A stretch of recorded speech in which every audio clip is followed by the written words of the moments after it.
Hello everyone, welcome to a LEGO Star Wars Ultimate Collector Series set review. Take a look at set number 75382, the UCS TIE Interceptor. This released officially on May 1st of 2024, contains 1,931 pieces and technically 2 minifigures, and yeah, is a 25th anniversary LEGO Star Wars set, I guess. Let's get into this review. If you do go on to enjoy the video, make sure to hit that like button as well as subscribe. Let's get into this.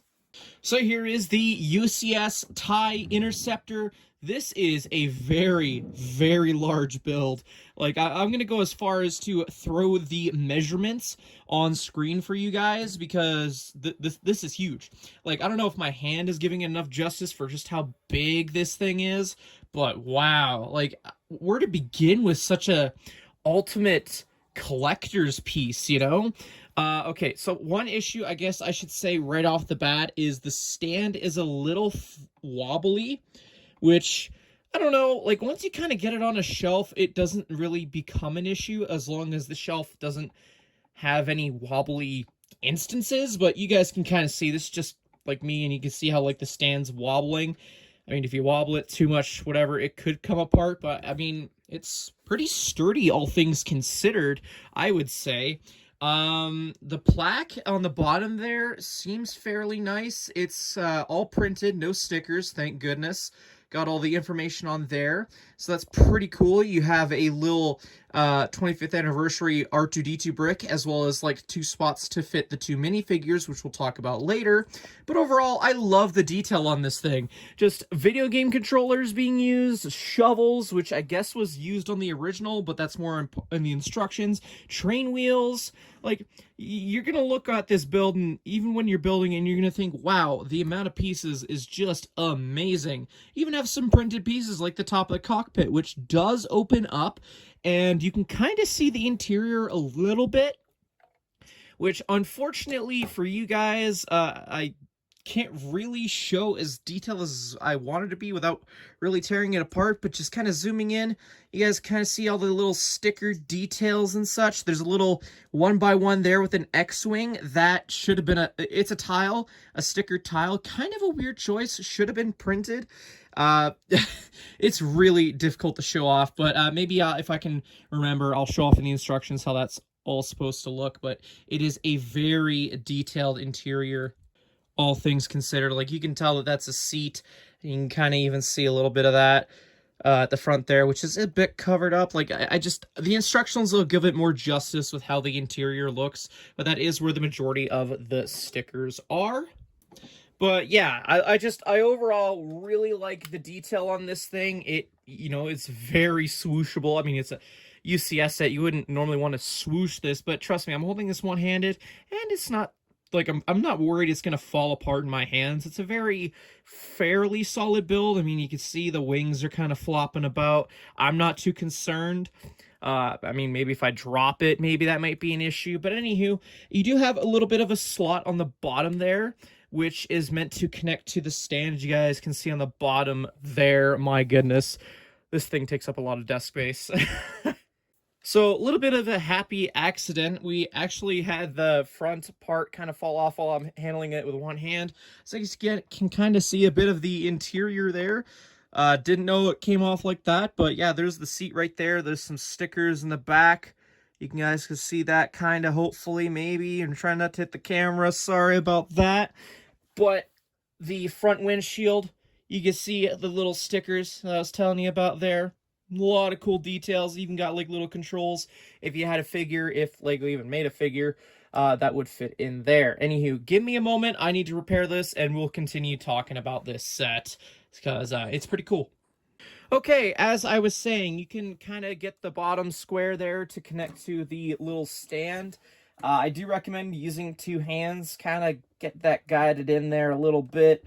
And then I got my hands horribly aligned for you guys to demonstrate, but just you guys get the general idea, right? Right? Yeah, there you go. There's a UCS set all displayed on its floppy stand. I don't know. I don't really feel like there's a whole lot I can discuss in full detail. I mean, it was a very fun build process, if that's what you're looking for, I guess.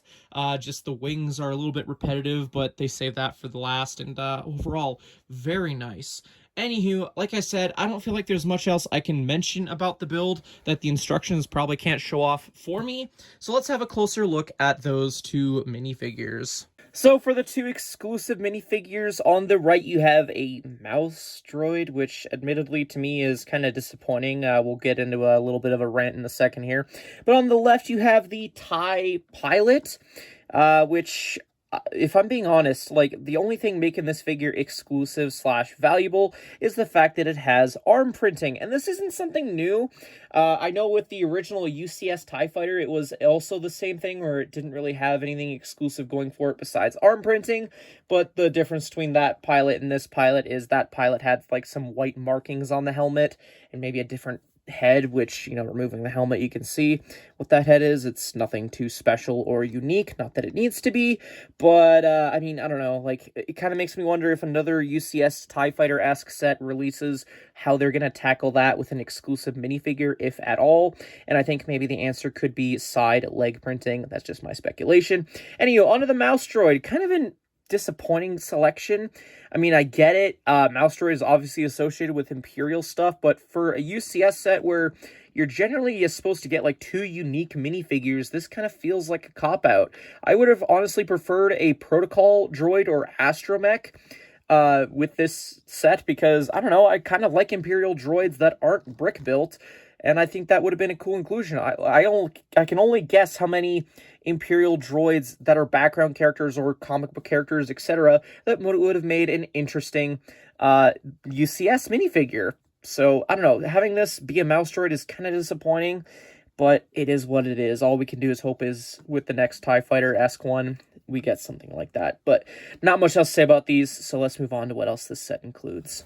Alrighty, having a look at this very thick instruction booklet, you have a slight top view picture of the Interceptor, with QR code if you want to build the set digitally or get some free insiders points. A kind of side note here, for bigger UCS sets like this, I wish they gave more than 20 insiders points. I don't know, just maybe like 60 insiders points, something like that. Anywho, just wanted to mention that. Anywho, feel free to pause the video right about whenever you guys see fit if you want to have a read about all the fun little factoids in the instructions. I think it's cool that the same guy who made this made the original UCS set, so that's cool. But yeah, it just goes on to talk about the TIE Interceptor. Not really a whole lot to note, I guess, other than the cool artwork and the side-by-side-ish comparison of the original compared to the remake. So that's cool, all things considered. And this goes on for a few pages, just talking about all the fun little details and Easter eggs, etc. Overall, just talking about the build, which I enjoyed. And then it tells you how to handle it, so you can see even one-handed as doing it right. You don't want to handle it with those wings. They will snap off because they are just attached to fire ratchet joints. This actually probably would have made a better cover picture for the instructions. I'm just saying, but, I mean, you guys see what I'm saying? That looks cooler. Anywho, you have an advertisement for the 25th anniversary of LEGO Star Wars, a LEGO Star Wars book that isn't sold in Canada, although it is sold in the US, which I don't know why they even bothered advertising it in the first place, because I'm in Canada. Weird, whatever. Anywho, just progress bar, just a regular progress bar, no minifigure progress bar, lame. Like I said, very fun build process overall. The stickers were a little tricky to figure out, but I think I got the hang of it. You can kind of tell where all those stickers are all around. I mean, if you really want, I can throw an image on screen of the full sticker sheet so you can see all those fun details there. But yeah, you kind of get the general gist of things. And then, yeah, it just kind of closes itself off and makes it difficult for you to see the interior. Again, nice interior, but whatever. Anywho, that's enough rambling on. Let's flip all the way to the back, where it shows the completed model, a TIE Interceptor logo for some reason. And then a little screenshot from Return of the Jedi, I think that is. Yeah, it has to be. It's got that Death Star too, with some TIE Interceptors shown, so that's pretty cool. I could win a contest if I gave back feedback, but I mean, this is a review. This is just basically my feedback, whatever. Parts listing that goes on for 2 pages, 3 pages, 4 pages, and then just a Star Wars logo at the back. As for extra pieces, this is all that I received with my copy of this set. Quite a lot, if I'm being honest, but that's to be expected with the UCS set. Overall, for a $300 UCS set, I would say for what you're getting, which you're paying mostly for the build, minifigures absolutely are a bonus with this type of set. I don't mind it. I really don't. I have this proudly on display next to my bed, and I love waking up and seeing this amazing build and remembering all the fun techniques and the whole process about this. It's just disappointing that the minifigures are what they are. Like, I don't mind the TIE Pilot, that makes sense, but I look at that and I want to just toss it off the stand. This brick, as much as I dislike it being included in so many sets, it makes sense. I mean, it's a 25th anniversary set, and it's basically a remake, so I mean, it feels kind of fitting to include it with this. The display plaque is nice as well. Again, I have my concerns about that stand long term, about if I have to replace any broken bricks or not. We'll just have to wait and find out. But overall, if you're debating picking up this set, I would say it's not bad, especially if you can get it on like double points or something like that. It's not that bad of a build overall, especially for a nice little display piece to have in your house. So yeah, consider picking this up, I'd say. It's very nice, especially if you love your Imperial builds like me.